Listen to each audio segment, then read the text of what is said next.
everyone, I am Bisma, first year MBBS student at Allama Iqbal Medical College, Lahore. I made it to Government Medical College in my third attempt. मैंने MD cat की total 3 attempts दी थी और first attempt में मेरा aggregate 87.9 था और second attempt में 89.9 था और थर्ड अटेम्प्ट में अल्हम्दुलिल्लाह 92.9273 था। तो आज मैं आप लोगों के साथ ही सारा शेयर करूंगी कि मेरी एमडी कैट में क्या रूटीन थी, मैंने किस तरह से पढ़ा था, कौन कौन से रिसोर्सेज मैंने यूज किए थे, मेरे ऑनलाइन रिसोर्सेज कौन से थे, मैंने कौन सी अकेडमी ज्वाइन की थी, अकेडमी ज्वाइन करना जरूरी है या नहीं। ये सारे सवाल जो एमडी कैट स्टूडेंट के माइंड में होते हैं, आज मैं इन सबका आप लोगों के साथ एक्सपीरियंस जो मेरा था वो मैं शेयर करूंगी। तो फर्स्ट ऑफ ऑल मैं आप लोगों को सब्जेक्ट वाइज गाइडेंस दूंगी। सब्जेक्ट वाइज गाइडेंस में ये है कि जब हम बायोलॉजी की बात करते हैं, बायो में आप लोगों ने अपनी बुक लाइंस को अच्छी तरह क्रैम कर लेना है। आप लोगों ने हर एक बुक लाइन को पढ़ना है, चाहे वो किसी बॉक्स में लिखी हुई है, चाहे वो किसी साइड जगह पे लिखी है, आपने हर चीज को अच्छे से पढ़ लेना है।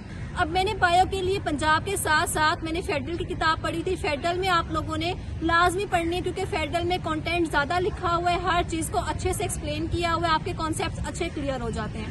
मैंने किप्स की जो प्रेपरेशन बुक थी वो मैंने यूज नहीं की थी ऐसा कोई भी, लेकिन मैंने किप्स की प्रैक्टिस बुक यूज की थी। बायो के लिए मैंने स्टार और किप्स का जो बंडल है वो मैंने दोनों यूज किए थे। और बायो जो है मैंने सर सुहेल से पढ़ी थी, उनके जो यूट्यूब पे लेक्चर्स हैं, डिस्कशंस है पास्ट पेपर्स की, दैट वाज अमेजिंग।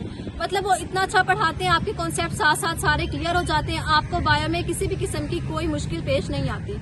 तो मैं आप लोगों को रिकमेंड करूंगी, आप लोग भी उनके चैनल्स पे जो वीडियोस है वो लाजमी देखें, आप उनका सेशन भी ज्वाइन कर सकते हैं। तो अगर हम केमिस्ट्री की बात करें तो केमिस्ट्री में आप लोगों ने करना ये है कि जो आप लोगों का ऑर्गेनिक पोर्शन होता है आपने उसको ज्यादा फोकस करना है। उसके जो रिएक्शंस होंगे, केमिकल रिएक्शंस, टेम्परेचर, कैटालिस्ट, इन चीजों को आपने अच्छे से तैयार करना है। ये साथ साथ आप लोगों ने फेडरल से भी कुछ रिएक्शन इसके देख लेने हैं जो पंजाब की बुक में नहीं दिए हुए लेकिन फेडरल में दिए हुए हैं। ये 2022 के एमडी कैट में ऐसे एमसीक्यूज आए थे।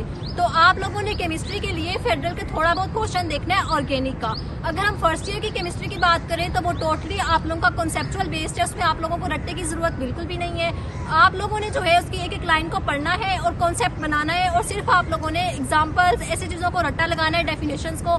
लेकिन जो आप लोगों की कॉन्सेप्चुअल चीजें हैं उनके आप लोगों ने शॉर्टकट्स बना लेने हैं। जैसे मेरे एमडी कैट के जो नोट्स थे, हमारे जो सर हमने पढ़ाए, जिस सर से मैंने पढ़ा था उन्होंने ऐसे ही हमें करवाया था कि हमें शॉर्टकट्स बना के दिए हुए थे और हम उन्हें याद करते थे, तो काफी एमसीक्यूज वहां से सॉल्व हो जाते हैं। अगर हम फिजिक्स की बात करें तो फिजिक्स का आप लोगों की टोटली कॉन्सेप्चुअल बेस होती है, इसमें कोई इतनी रट्टे वाली चीज नहीं होती। इसमें आप लोगों ने करना ये है कि फिजिक्स की आप लोगों को कुछ ऐसे क्वेश्चंस आते हैं कि वो डायरेक्ट कोई भी फार्मूला पुट करने से नहीं सॉल्व हो रहे होते। आप लोगों ने डिफरेंट फार्मूला से एक नया फार्मूला बन रहा होता है, जब उसमें हम वैल्यूज पुट करते हैं तो आप लोगों को आंसर मिल जाता है। तो कहने का मेरा मकसद ये है कि आप लोगों ने डेरिवेशंस को अच्छे तरीके से करना है ताकि आप लोगों का कोई भी क्वेश्चन मिस ना हो। और फिजिक्स में आप लोगों ने बुक लाइंस को लाजमी रीड करना है एक बार। बेशक वो बुक लाइंस आप लोगों को टेस्ट में ना आए, लेकिन सम टाइम ऐसा होता है कि एमसीक्यूज कुछ आप लोगों की बुक लाइंस के भी आ जाते हैं, तो आप लोगों ने बुक लाइंस को एक बार रीड लाजमी देनी है। और फिजिक्स में आप लोगों ने जो फार्मूलाज होते हैं उनकी शॉर्ट लिस्टिंग करके रख लें अपने पास, क्योंकि एट द एंड आप लोगों को आखिरी रात को एक बार फार्मूलाज जो होते हैं वो लाजमी तौर पे रिवाइज करने होते हैं ताकि आप लोगों को वो चीजें याद रहें और भूले ना। तो आप लोगों ने उनकी शॉर्ट लिस्टिंग करते जाना चैप्टर वाइज और आप लोग उस फार्मूला शीट को बार बार रिवाइज करते रहा करें ताकि आप लोगों को भूले ना। अगर अब हम इंग्लिश की बात करें तो इंग्लिश के लिए मैंने केमिकल ग्रामर को यूज किया था। एक तो वो कंसाइज बुक है और उसमें सारे रूल्स कंबाइन करके एक साथ लिखे हुए, कोई इतने ज्यादा रूल्स भी नहीं है, आपको एग्जाम्पल के साथ हर चीज एक्सप्लेन की हुई है। आप किप्स की प्रैक्टिस बुक, किप्स की प्रेप बुक है इंग्लिश की, वो भी यूज कर सकते हैं। वो एक तो बहुत ज्यादा लेंथी है, इसमें रूल ज्यादा है, कुछ बच्चे वो यूज करते हैं क्योंकि वहाँ पे हर चीज एक्सटेंड करके लिखी हुई है, उसमें हर चीज क्लियर करता है, वो भी इजी है, लेकिन रूल्स याद करना थोड़ा मुश्किल हो जाते हैं। वहाँ से आपको जो अच्छी लगे आप वो वाली बुक यूज कर सकते हैं। अब बात करते हैं प्रैक्टिस रिसोर्सेज की। मैंने किप्स के सारे जो बुक्स है, किप्स की प्रैक्टिस बुक और स्टार की प्रैक्टिस बुक, मैंने दोनों यूज की थी। इसके अलावा मैंने सही एमडी के टेस्ट सॉल्व किए थे, जो किप्स के टेस्ट होते थे ऑनलाइन मिल जाते थे, व्हाट्सएप ग्रुप्स में आते थे, वो मैंने सॉल्व किए थे। अकेडमी की बात करें तो मैंने अपनी पहली 2 अटेम्प्ट में किप्स ज्वाइन की थी और थर्ड अटेम्प्ट में मैंने खुद ही स्टडी की है, सेल्फ स्टडी की है, और ये मेरा सबसे बेस्ट जो डिसीजन था क्योंकि एक तो आने जाने में आपका टाइम लग जाता है और फिर अकेडमीज में जो मेरे पहले नोट्स बने हुए थे मैंने उन्हीं को फॉलो किया। मैंने थर्ड अटेम्प्ट में कोई दोबारा नोट्स भी नहीं बनाए।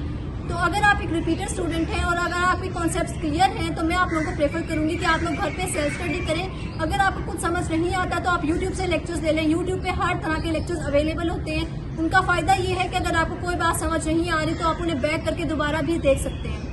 सबसे जो इम्पोर्टेंट चीज़ है वो ये है कि आप लोगों ने अपने पूरे जर्नी में कंसिस्टेंट रहना है। Consistency is the key to success. Motivation जो है ये एक आने जानी चीज है। आप एक बार मोटिवेट होंगे, फिर थोड़े टाइम बाद डिमोटिवेट हो जाते हैं, डिप्रेशन हो जाता है बच्चों को। तो आप लोगों ने कंसिस्टेंट रहना है, अपने टारगेट सेट कर लें डेली का कि मैंने इतना आज काम करना है, तो आप लोगों ने उस पर स्टिक रहना है, उसे कंप्लीट करना है। अगर किसी सूरत में आपका वो काम कंप्लीट नहीं होता तो आप लोगों ने टेंशन नहीं लेनी। ऐसा हर स्टूडेंट के साथ होता है, ऐसा टाइम जरूर आता है, अप्स एंड डाउन आते रहते हैं, कभी इंसान लो फील कर रहा होता है। तो आप लोगों ने खुद को एक ऐसा समझने नहीं लग जाना कि मैंने आज अपना टारगेट पूरा नहीं किया तो पता नहीं क्या हो जाएगा।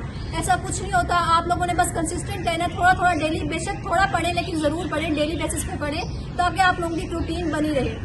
एट द एंड आप लोगों को ये कहूंगी कि आप लोगों ने बहुत सारी दुआएं करनी है, अल्लाह ताला से दुआएं करें, क्योंकि होना वही है जो अल्लाह ने चाहना है। आप जितनी मर्जी मेहनत करें, अगर आपका एडमिशन सिक्योर नहीं भी होता आपकी 3 अटेम्प्ट्स के बाद भी, तो आपने इस पर डीमोटिवेट बिल्कुल भी नहीं होना, डिप्रेस बिल्कुल नहीं होना, क्योंकि अल्लाह ताला ने आप लोगों के लिए कुछ अच्छा रखा होता है। और अल्लाह अपने बंदों को 70 माओं से ज्यादा प्यार करता है, तो वो कभी भी आप लोगों के लिए बुरा नहीं चाहेंगे।